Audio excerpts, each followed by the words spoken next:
All right, I just want you to take a minute or two and listen to this video and make a couple changes in your notes. I know some questions came up during class, 8th period, and then I was talking with a student, and I just wanted to make sure we have this down correctly. And it's more really looking at A and B where we have decreasing functions, okay?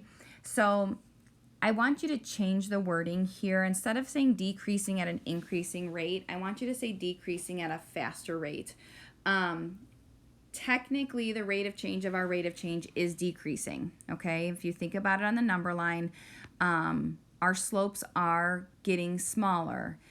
If our slope here starts at -1, and then here it's at -5, and here it's at -25.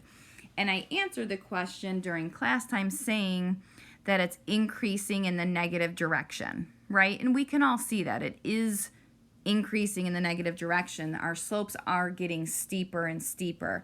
But we don't want to have to say increasing in the negative direction. We can say that it's decreasing at a faster rate. But technically your rate of change is decreasing. That's why it's negative. What's going to make it faster is when your F prime and your F double prime are the same sign. So if you look at those, the ones that have F prime and F double prime the same sign is option A and C. And so notice both of those. A is decreasing at a faster rate. C is increasing at a faster rate. And then B, when they're opposite, that's where it's going to decrease slower or increase slower, okay?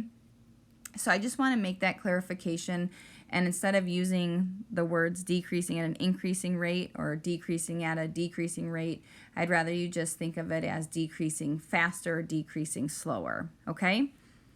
If you have any further questions, feel free to send me an email, or we can chat about it on Monday.